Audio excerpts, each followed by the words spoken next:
foot, 145. A positive. You want to go ahead and pose for the green pepper while you're on camera? Like, there you go. Okay. All right. So we know you're crazy, but go ahead and tell us your name and your story and your injury level. My name's Mark Riffle, and my injury level, I'm C7. I'm a lucky quad. So my arms work good, but my fingers don't work. So, inch higher, my fingers would not work, or my arms wouldn't work. Inch lower, my fingers would work. So it's pretty good in between, I guess. I was hurt in a car wreck 30 years ago. 30 years ago, sometime next month. I can't remember what day. I used to remember what day, but now I don't remember anymore. Just another day. Yeah, that's the gist of that part of the story. All right. So tell me your hobbies, your job. What do you do? What do you do every day? What have you done? I mean, you got 30 years in a chair. What have you done with your life? You gone to bed and gone depressed, and that's the end of it, or what have you done? I've done a few things. I just started college when I had my accident, so I had to quit that year. Fortunately, they didn't make me keep my grades because I was not making very good grades. I spent a lot more time in the ladies' dorm than I did in the library.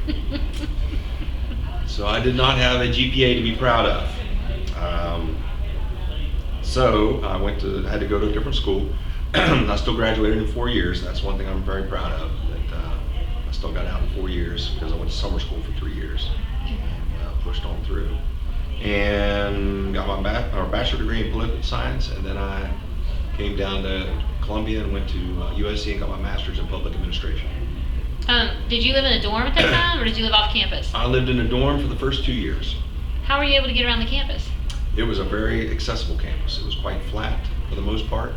And when I first got hurt, the folks from Rogue Rehab up there recommended that I go to that school if I wanted to go back to college in somewhere nearby, because they said that's where it's the most accessible campus in the state.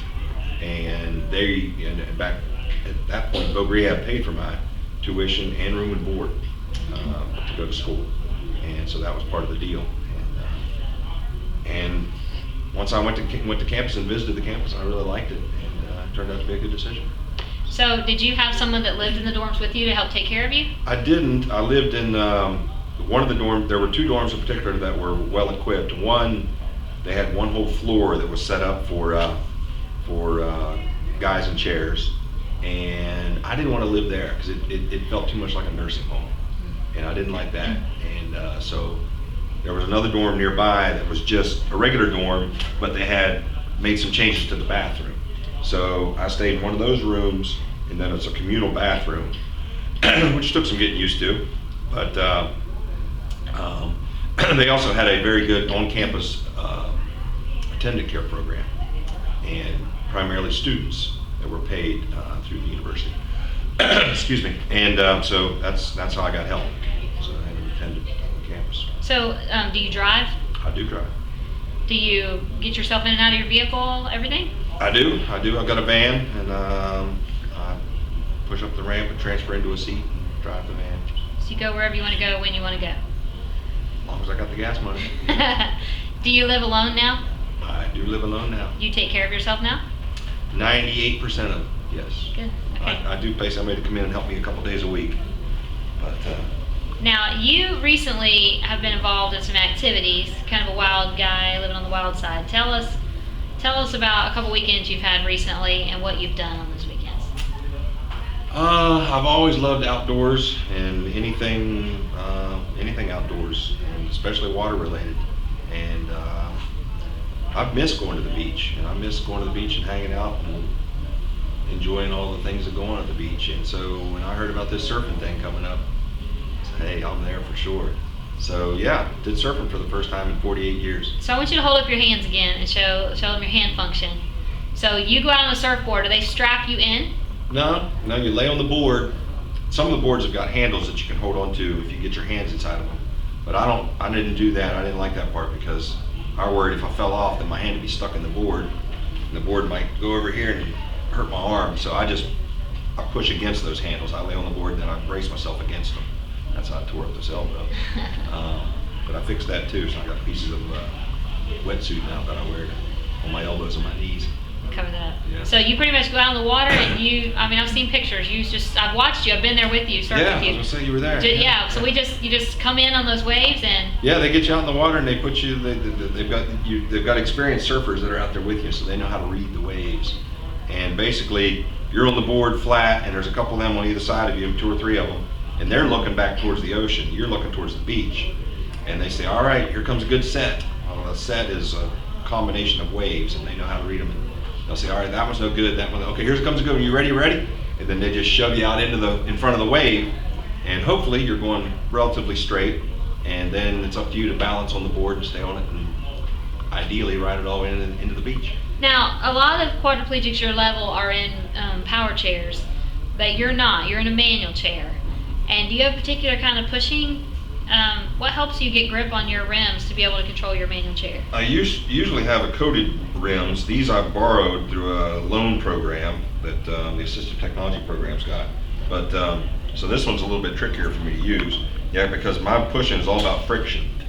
And so this part right here is rubberized, so it gives me a little bit more friction right there to push on. Because you can't grip the rim. No, I'm not holding on at all. It's just pushing. So I got these good calluses here. So that's considered an accessory, though, correct? Yeah. I mean, these rims are $1,200. Right. So tell me without your complex chair, tell me. I mean, without those kind of rims or a rubberized coating rim, that's all considered accessory under DME. And if this bill goes through that in January, that is going to take that away from Medicare to pay for these accessories, what would your quality of life look like? Do you think, you went rock climbing this past weekend also, right? Yeah, adaptive rock climbing. Kayaking. Okay, so you got vehicles you drive, you got chairs that you can push. I mean, a manual chair is going to cost $6,000 or $8,000 compared to a power chair, which is going to cost $45,000 to $50,000, right? So the very fact that you can have a $1,200 add-on to a $6,000 chair, do you feel that saves Medicare a lot of money to allow you that accessory? It saves wear and tear on my body. It saves wear and tear on the taxpayers. It's an investment in my health, and which is an investment for everyone in the long run. I didn't have a chair that fit me for the longest time. I didn't get fitted well for the chair I had before this one, and I feel I've suffered from that. I suffered a lot of shoulder pain, a lot of neck pain, additional doctor bills that I had to take because of that. And so when it came time to get a new chair, which has been a little over 1.5 years ago, no, 2 years ago, I went through a formal seating assessment by a qualified physical therapist. And she measured and said, "Look, this is all out of whack. I've got some scoliosis. I've got something else going on with one of my hips is lower than the other hip." So she had to come up with a better system that makes my cushion is specialized to make it fit better. The back of this chair is designed to give me more support one way or another, and then the side guards, I've got more padding on this side guard than the other side guard to push my body the right way to try to keep me straightened out. So all that has been a huge improvement. This chair is so much more comfortable than my old chair. And all of those are considered accessories that'll be custom fit to your body. So if this bill goes through and we lose those accessories, where's that going to leave you? I can't imagine, especially living alone now, because I have to do everything. I've got to wash my own clothes and wash my own dishes and cook my own meals and take care of my yard and all those sorts of things, and go places and do things and pay my bills just like everybody else. So it's important to have a chair that fits you, and without the critical components that make the chair fit you correctly, my quality of life would be greatly diminished. All right. Thank you, Mark, so much. You're very welcome.